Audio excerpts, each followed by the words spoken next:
Oi, pessoas! E aí, como vocês estão? Vamos continuar o nosso próximo vídeo agora com a leitura do livro Mulheres que Correm com Lobos. A corrida da lei. Vamos entrar no capítulo em O Parceiro com o Outro. Hino para o homem em Manauí. Vamos lá, vem comigo.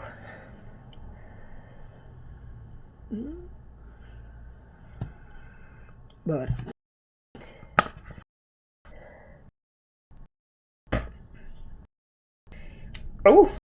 Começou a saga.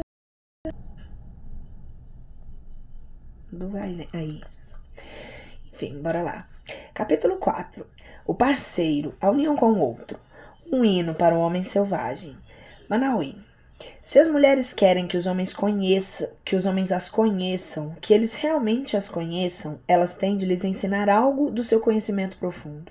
Algumas mulheres dizem que estão cansadas, que já se esforçam demais nessa área. Sugiro humildemente que elas estiveram tentando ensinar um homem sem vontade de aprender. A maioria dos homens quer saber, quer aprender. Quando os homens demonstram essa disposição, é a hora de fazer revelações. Não apenas a esmo, mas porque mais uma alma perguntou. Vocês verão que é assim. Seguem-se, portanto, alguns dos pontos que irão tornar mais fácil para o homem compreender para que ele venha na direção da mulher. É uma linguagem, a nossa linguagem. Não há dúvida quanto ao fato de o homem selvagem procurar sua noiva nas profundezas da terra. Em lendas comuns entre os celtas, existem os famosos casais de deuses selvagens que se amam mutuamente. Eles muitas vezes vivem no fundo de um lago, onde são protetores da vida oculta e do mundo oculto. Na mitologia da Babilônia e Aná, a de coxas de cedro, chama o seu amado, o arado do touro, venha me cobrir com seu ardor. E mesmo nos tempos modernos, mesmo agora na região mais ao norte do meio-oeste, ainda se diz duramente que as tempestades que a mãe e o pai de Deus estão rolando da cama de molas... Fui direto. E mesmo nos tempos modernos, mesmo agora na região mais ao norte do meio-oeste, ainda se diz durante as tempestades que a mãe e o pai de Deus estão rolando na cama de molas, provocando trovão. Da mesma forma, não há ninguém em que a mulher selvagem ame mais do que um parceiro que seja o seu igual. No entanto, talvez desde o início dos tempos, incessantemente, aqueles que queriam ser os seus parceiros não estão muito seguros de compreender a verdadeira natureza da mulher. O que realmente deseja a mulher? Essa é uma pergunta antiga, um enigma expressivo da natureza rebelde e misteriosa que todas as mulheres possuem. Embora Megera de The Wife of Beth, eu não sei ler em inglês algumas palavras, resmungasse que a resposta dessa pergunta era de que as mulheres desejavam soberania sobre suas próprias vidas, e isso seja na verdade um fato irrevogável, existe ainda uma outra verdade de igual vigor que também responde a essa pergunta.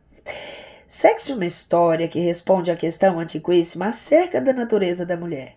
Aqueles que se empenharem de modo demonstrado na história serão amantes e companheiros da mulher selvagem para sempre.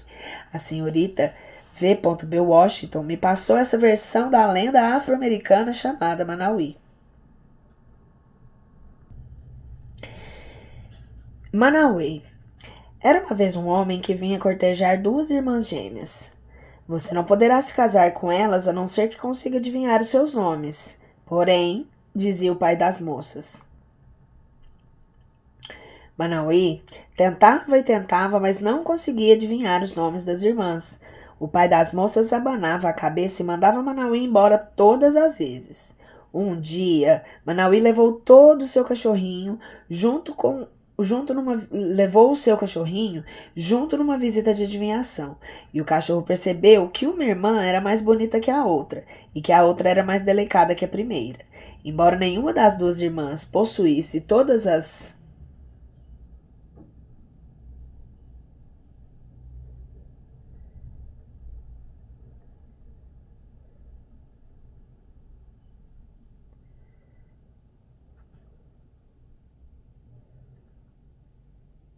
virtudes.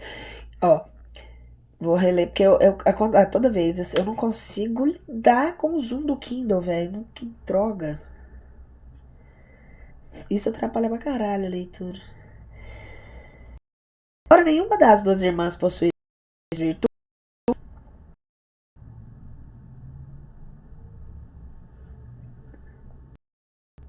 O cachorrinho gostou muito delas, porque lhe deram petiscos e sorriram, olhando ao fundo dos seus olhos. Também naquele dia, Manauí não conseguiu adivinhar o nome das jovens e voltou irritado para casa. O cachorrinho, porém, voltou correndo para a choupana das irmãs.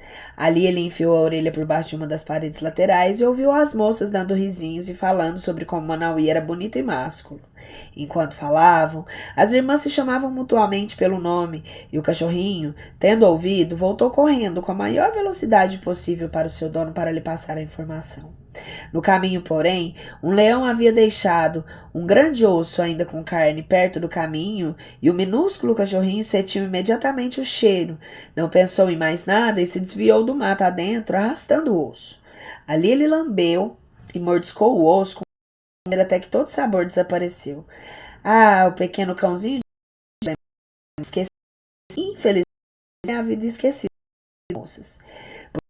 De volta às gêmeas, as jovens estavam com olho nas pernas, uma das arrumando como se fossem.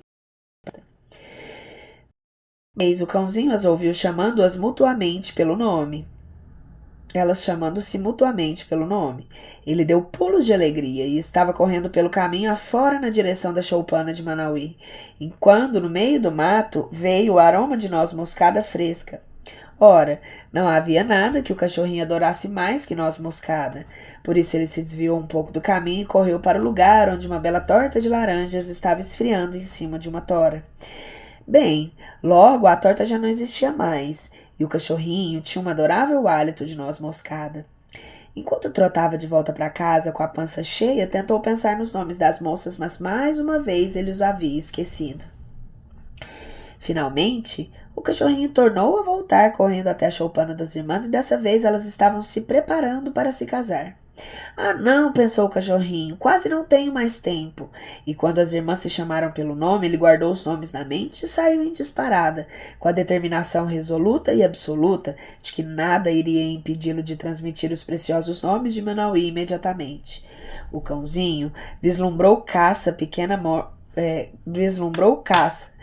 recém-morta no caminho, mas ignorou e saltou por cima dela. Por um instante pareceu-lhe sentir o aroma de noz moscada no ar, mas ele ignorou e preferiu continuar correndo na direção da sua casa e do seu dono.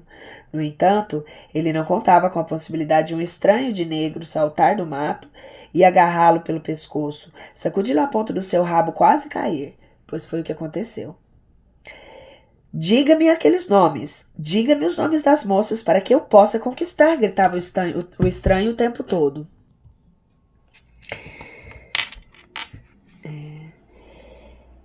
O cãozinho achou que ia desmaiar com aquele punho lhe apertando o pescoço. Mas lutou com bravura. Ele rosnou, arranhou, esperneou e afinal mordeu o estranho entre os dedos. Os dentes do animal picavam como vespas.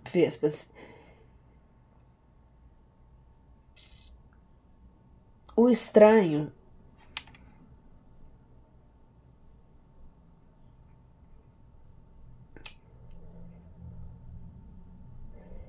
correu pelo mato adentro com o cãozinho pendurado numa das mãos.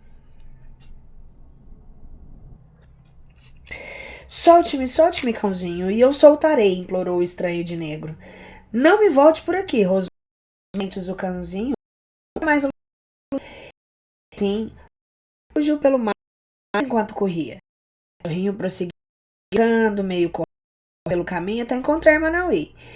Muito embora seu pelo estivesse sujo de sangue, as suas mandíbulas doessem, os nomes das jovens estavam bem nítidos na sua mente. Ele se aproximou de Manauí claudicante, mas feliz da vida. Manauí lavou os ferimentos do cãozinho e este lhe contou toda a história, assim como o nome das moças. Manauí correu de volta até a aldeia das moças com o cachorrinho nos ombros e as orelhas do cachorro dançavam ao vento como rabos de cavalos. Quando Manauí chegou até o pai com os nomes das filhas, as gêmeas receberam Manauí completamente vestidas para viajar com ele. Elas haviam estado à sua espera o tempo todo. Foi assim que Manauí conquistou as duas donzelas mais belas da região. E todos os quatro, as irmãs Manauí e o cãozinho, viveram juntos em paz por muito tempo. Crick, crack, crouch. Now this story is out. Crick, crack, croon. Now this story is done.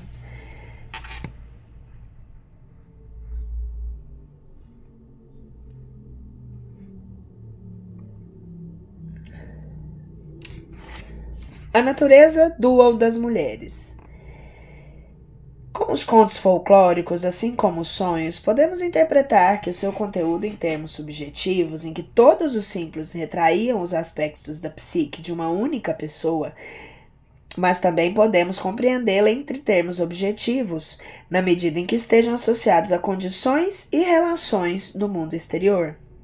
Examinaremos aqui o conto de Manauí, mas sob o aspecto do relacionamento entre uma mulher e o seu parceiro, tendo em mente que muitas vezes, como é por fora, é como é por dentro. A história decifra um segredo antiquíssimo das mulheres, que é o seguinte: para conquistar o coração de uma mulher selvagem, o parceiro deve entender profundamente sua dualidade natural. Embora pudéssemos, em termos tecnológicos, encarar duas mulheres na história como noivas numa cultura polígama, a partir de uma perspectiva arquetípica, essa história fala do mistério de duas poderosas forças femininas numa única mulher. A história de Manauí contém todos os fatos essenciais para a intimidade com a mulher selvagem. Manauí, através do seu cão fiel, adivinha dois nomes com as duas naturezas do feminino. Ele não sairá vencedor a não ser que resolva o mistério, e precisa usar o seu próprio self instintivo, o self cão, para conseguir o que deseja. Qualquer um que seja íntimo de uma mulher selvagem que está de fato na presença de duas mulheres, um ser exterior e a sua criatura interior, o que habita o mundo terreno, o outro que vive num mundo tão visível. O seu ser exterior vive à luz do dia e é observado com facilidade. Muitas vezes é uma pessoa pragmática, aculturada e muito humana. Já a criatura costuma chegar à superfície vindo de muito longe e com frequência aparece e desaparece rapidamente, embora sempre deixe uma sensação de algo surpreendente, original e sagaz.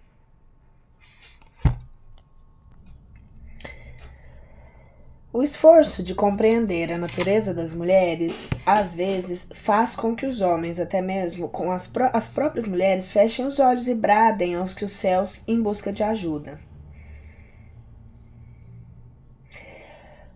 O paradoxo da natureza gêmea das mulheres reside no fato de que quando um lado está mais frio sentimentalmente, o outro lado está mais quente. Quando um lado é menos apressado e mais rico em termos relacionais, o outro pode ser até certo ponto gélido. Muitas vezes um lado é mais feliz e maleável, enquanto o outro sente um anseio, não sei bem o porquê. Um lado pode ser cheio de alegria, enquanto o outro é lamentoso e melancólico. Essas duas mulheres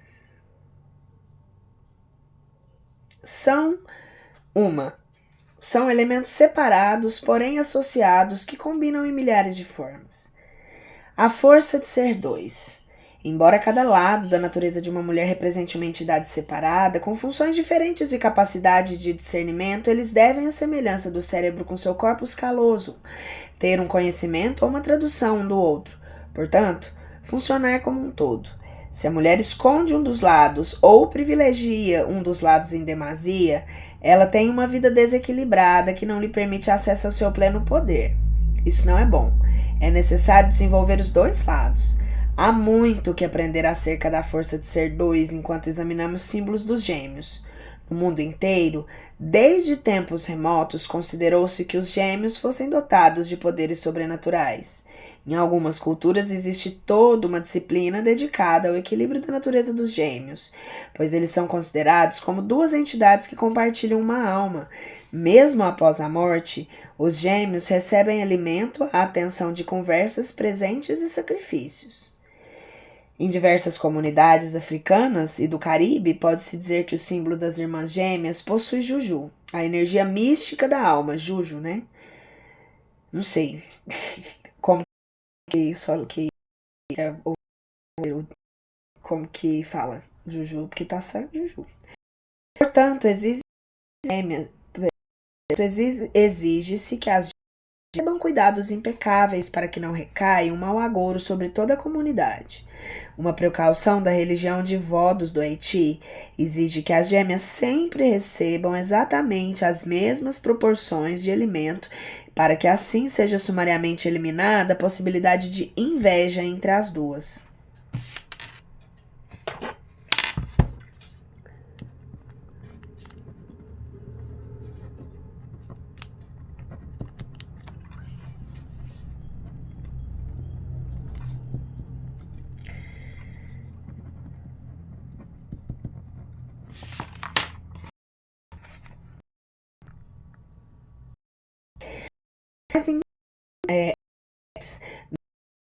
Para impedir que uma delas define, pois se uma a outra terá, os espirituais que elas proporcionam estarão perdidos.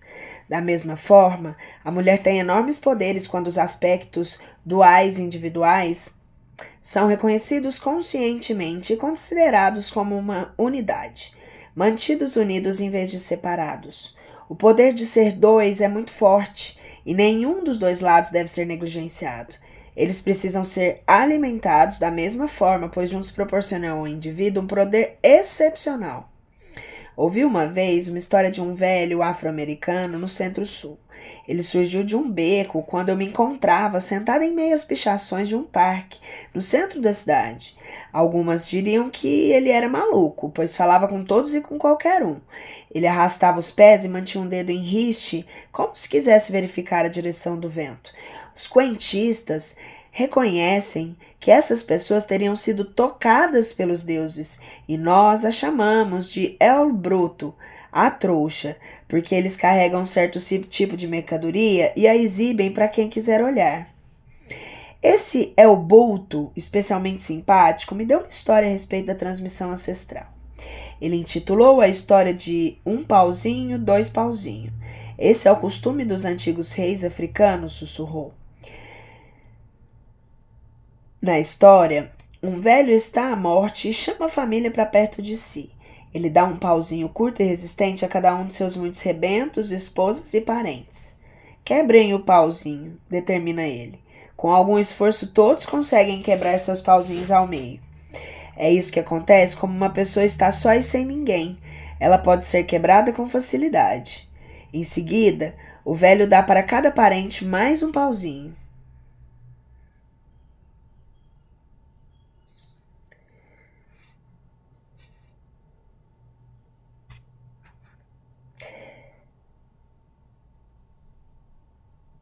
É assim que eu gostaria que vocês vivessem depois que eu me for. Juntem seus pauzinhos em feixes de 2 ou 3 e agora partam esses feixes ao meio. Ninguém quer mais o velho.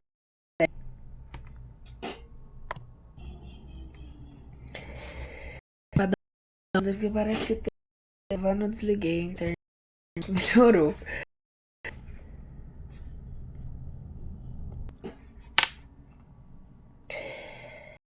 Força quando nos juntamos a pessoa.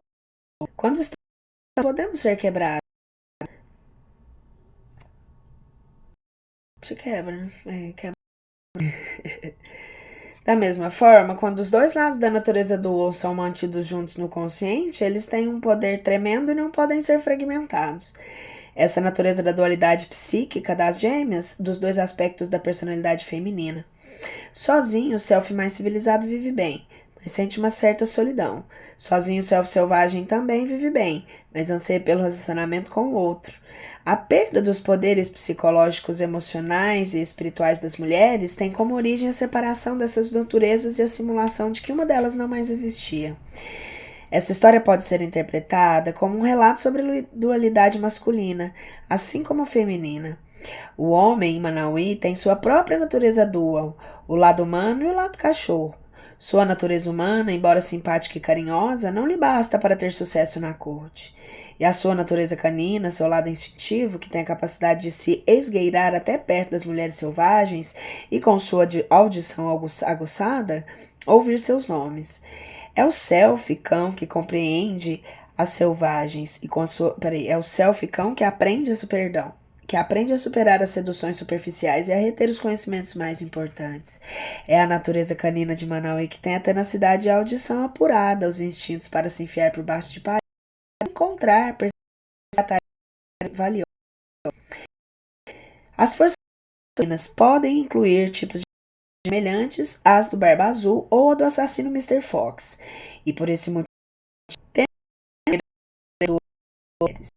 esse tipo de gente não consegue tolerar a dualidade, procura a verdade única, a substância feminina imutável, inalterável, encarnada na única mulher perfeita. Cuidado! Se você encontrar esse tipo de pessoa, fuja para o outro lado com a maior rapidez possível. É melhor ter um namorado do tipo de Manauí, por dentro e por fora. Ele é um pretendente muito melhor, que já nutre uma intensa devoção pelas ideias de ser dois. E o poder de ser dois está em agir como uma entidade una. Portanto, Manauí deseja tocar essa combinação misteriosa e onipresente da vida da alma da mulher, e ele dispõe de uma soberania própria. Já que ele próprio é um homem natural, ligado ao selvagem, ele tem uma sintonia com a mulher selvagem e sente atração por ela. Entre aquela tribo de homens amontoados na psique da mulher, cujos membros são chamados pelos junguianos de ânimos, existe também uma atitude semelhante à de Manauí, que procura e reivindica a dualidade da mulher, que a considera valiosa, acessível e desejável, em vez de diabólica, feia e desprezível. Manauí, quer esteja no mundo interior, quer no mundo exterior, representa um amante mais novo cheio de fé, cujo desejo principal é de identificar e compreender o luminoso duplo da natureza feminina. O poder do nome. Dar nome a uma força, uma criatura, uma pessoa ou um objeto tem conotações. Na cultura em que os nomes são escolhidos com cuidado pelo seu significado mágico ou auspicioso, saber o verdadeiro nome de uma pessoa representa conhecer a trajetória da vida e os atributos da alma da pessoa.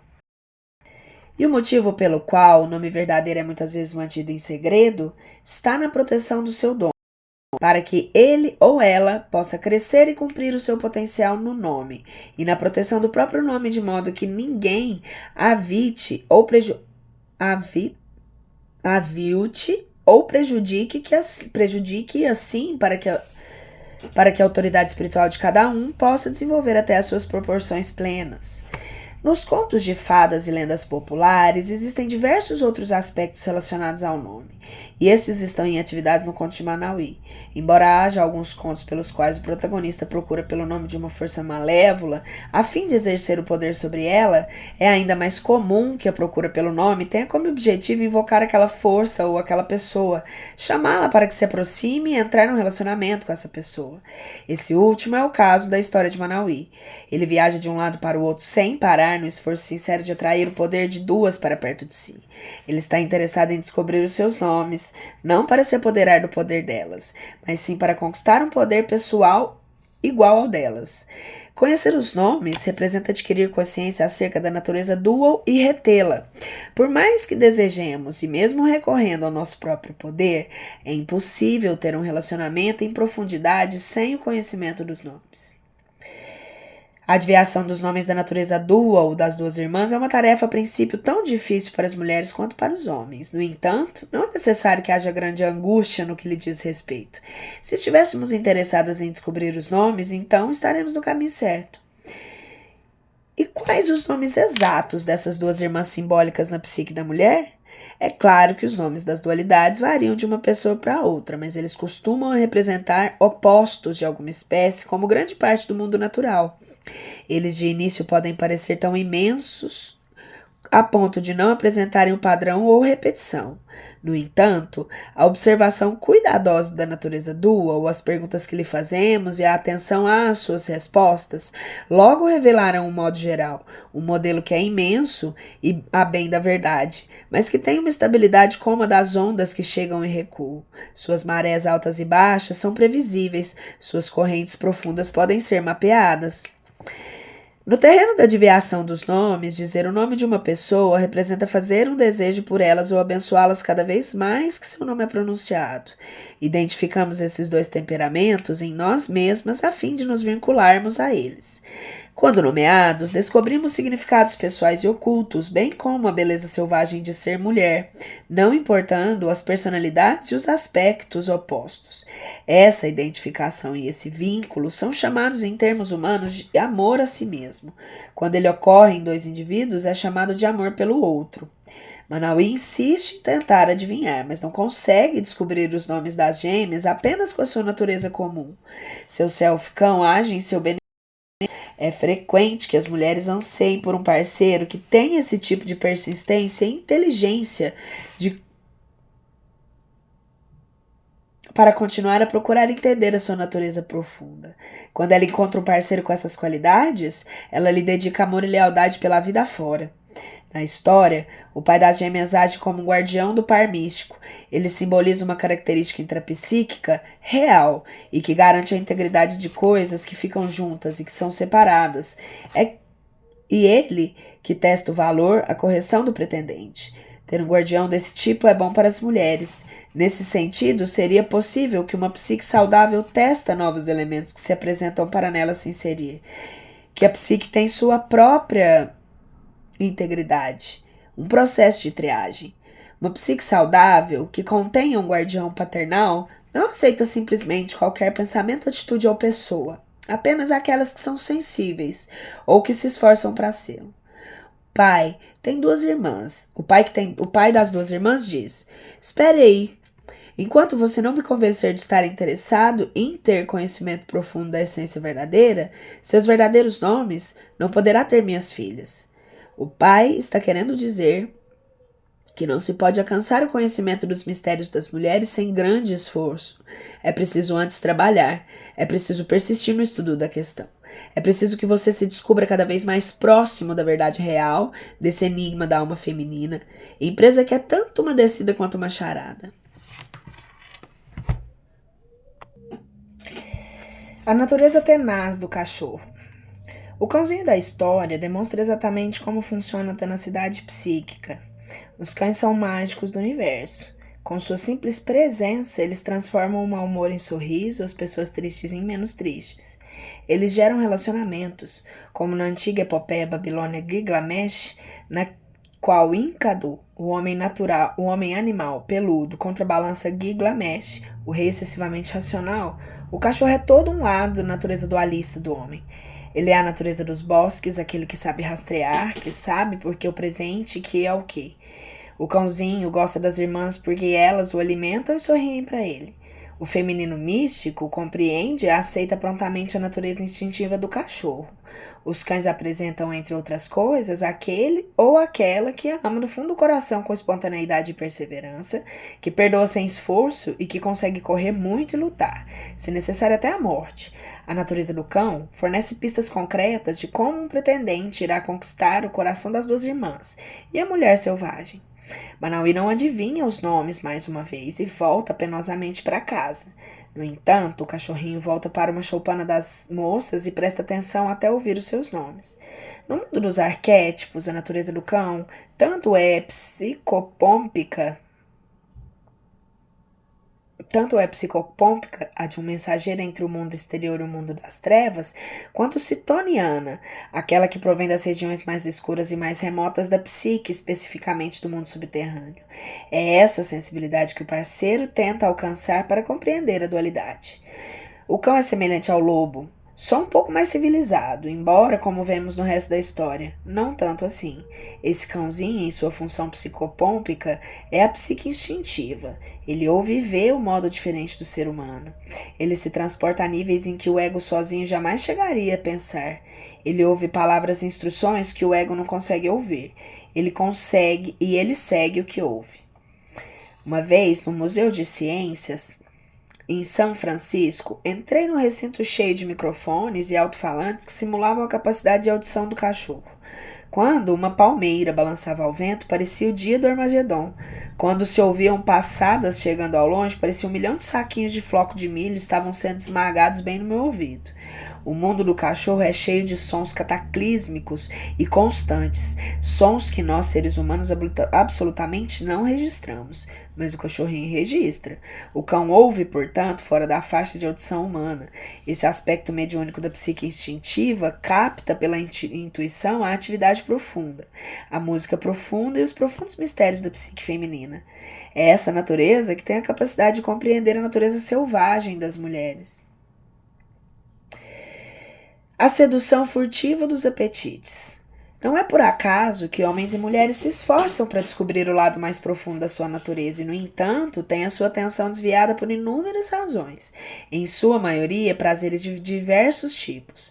Alguns tornam-se dependentes dessas preferências e ficam para sempre enredados nelas sem conseguir jamais continuar o seu trabalho. O cãozinho, a princípio, também é distraído pelo seu apetite. Os apetites são muitas vezes pequenos e encantadores, ladrões dedicados ao roubo do tempo e da libido. Do seu tempo e da sua libido. Jung observou que é preciso impor algum controle aos apetites humanos. Senão, como podemos ver, iremos parar a cada osso que apareça na estrada, a cada torta esfriando numa tora.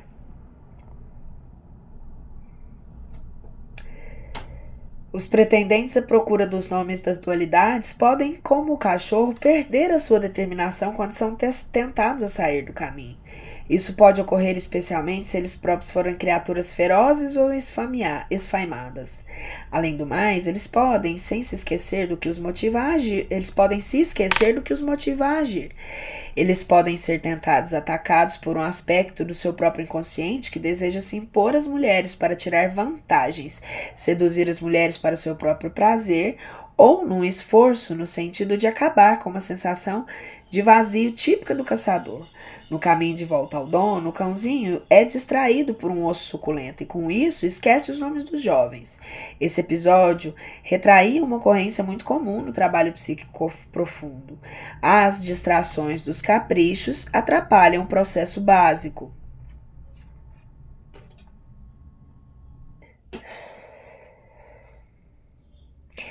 Não se passa um mês em que eu não ouça de um analisando alguma das suas seguintes queixas. Bem, desviei minha atenção do trabalho sério porque entrei numa fase de grande excitação sexual que levou 7 dias para ser controlada. Porque resolvi que essa semana será a época exata para dar uma podadinha em todas as minhas 500 plantas ornamentais. Ou ainda porque entrei em 7 novas iniciativas criativas. Adorei o que estava fazendo e depois concluí que nenhuma delas realmente ia dar em nada e joguei tudo pro alto. Como se pode ver, o osso da estrada está à espera de todas nós. Ela tem aquele cheiro forte e apetitoso que um cachorro dificilmente ignoraria. Na pior das hipóteses, é provável que ele seja uma dependência preferida. Alguma que já nos custou muito e que continua custando.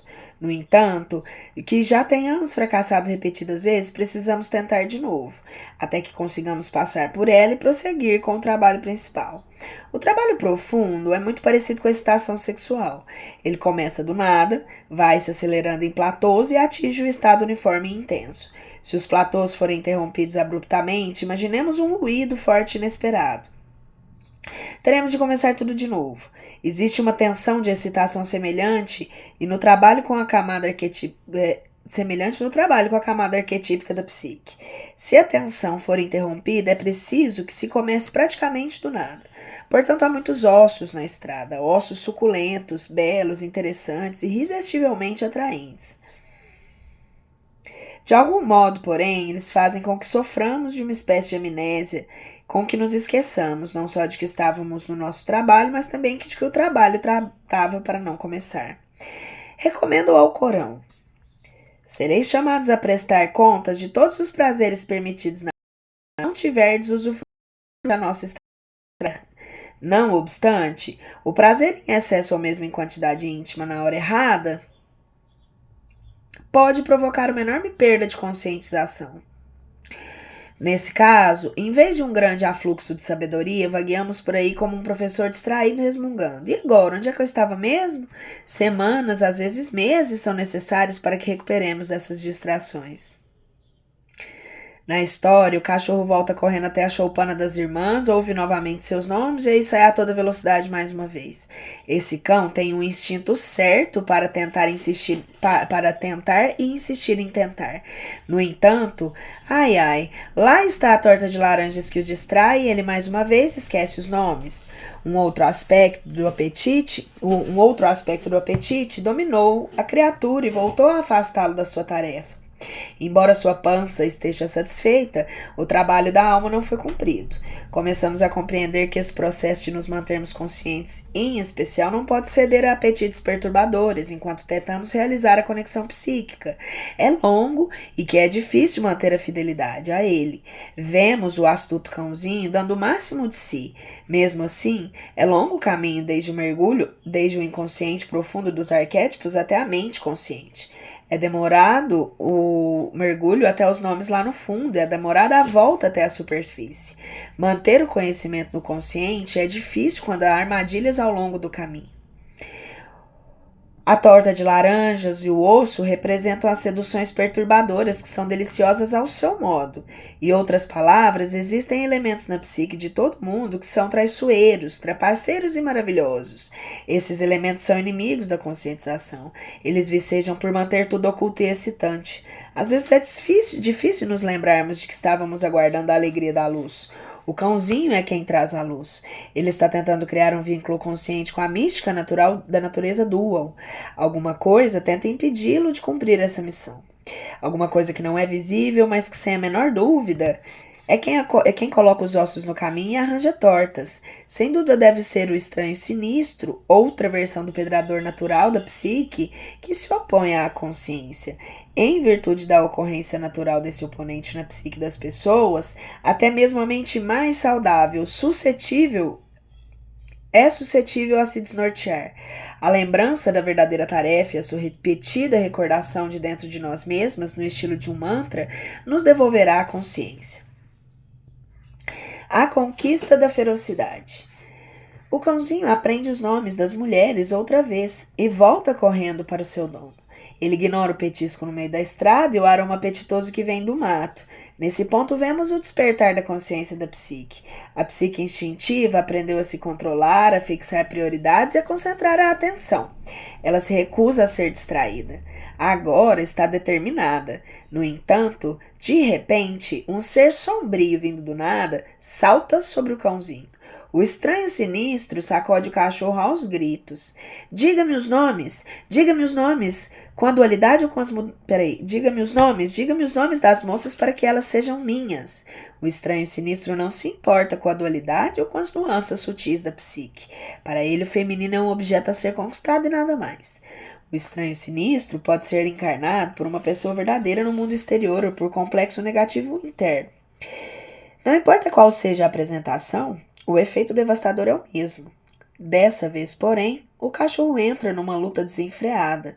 Seja a pessoa do sexo masculino, seja do feminino, isso pode ocorrer na vida objetiva quando um incidente, um lapso ou algum acontecimento estranho de qualquer natureza surge de repente e tenta nos fazer esquecer quem nós somos. Há sempre algo na psique que procura nos privar dos nomes. Também no mundo objetivo, existem muitos ladrões de nomes. Na história, o cãozinho luta como se isso dependesse da sua própria vida. Disso dependesse sua própria vida.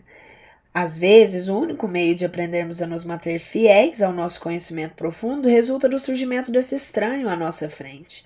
Somos então forçadas a lutar pelo que prezamos, a lutar para ter firmeza naquilo que nos dedicamos, a lutar para superar nossas motivações espirituais mais superficiais, o que Robert Bly chama de desejo de sentir maravilhoso.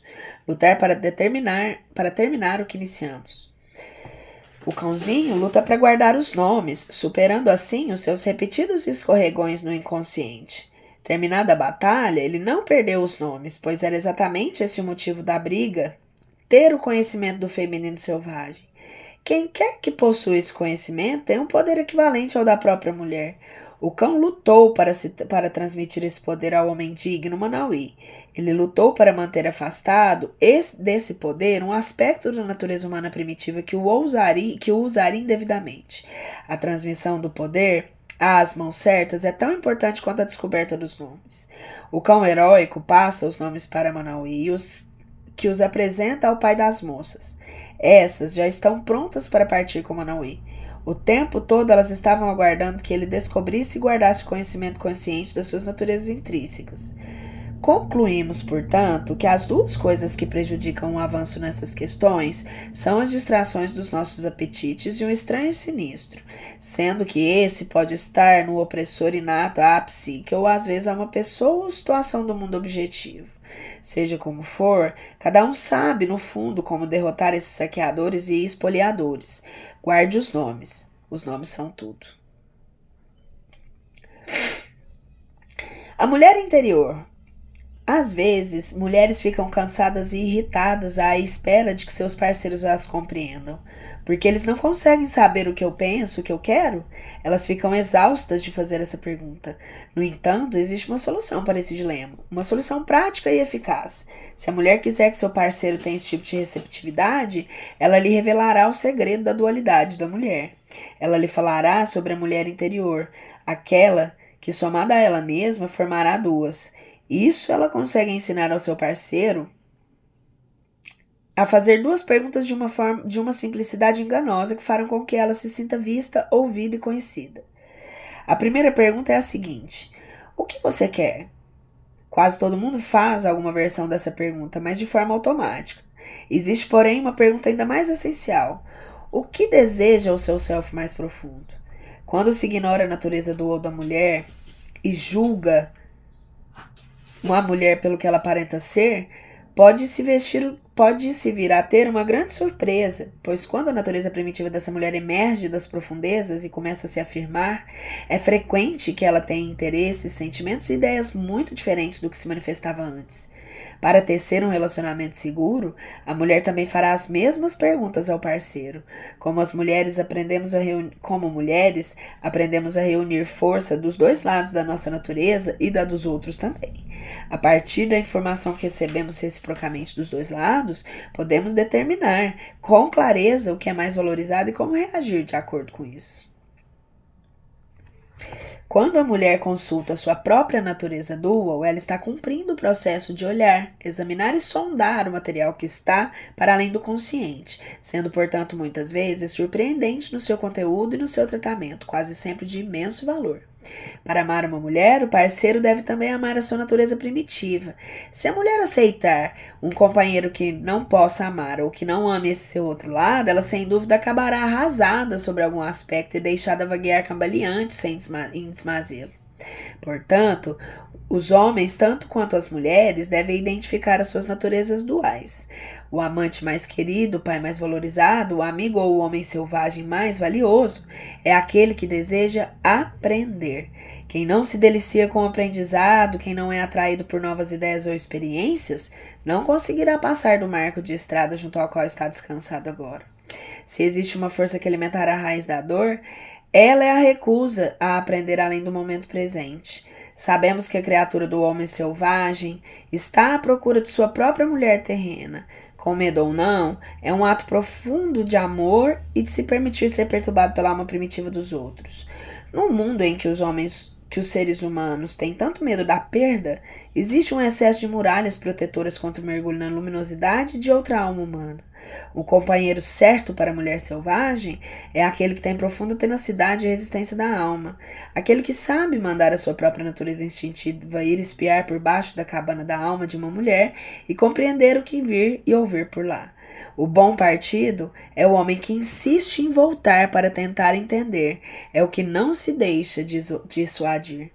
Portanto, a tarefa primitiva do homem consiste em descobrir os nomes verdadeiros da mulher, não em usar indevidamente esse conhecimento para ganhar controle sobre ela, mas sim para captar e compreender a substância luminosa que ela é feita, para deixar que ela o inunde, o surpreenda, o espante e até mesmo o assuste.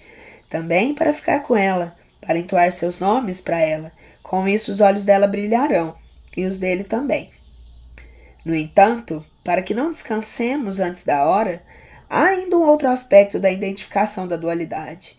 Um aspecto ainda mais apavorante, porém essencial a todos os amantes. Enquanto um lado da natureza dual da mulher pode ser chamado de vida, a irmã gêmea da vida é uma força chamada morte. A força chamada morte é uma das bifurcações magnéticas do lado selvagem. Se aprendemos a identificar as dualidades, acabaremos dando de cara com a caveira desencarnada da natureza da morte. Dizem que só os heróis conseguem suportar a visão. O homem selvagem, sem dúvida, consegue. A mulher selvagem, sem a menor sombra de dúvida, consegue. Na realidade, eles são inteiramente transformados pela visão. Por isso, apresento-lhes agora a mulher esqueleto.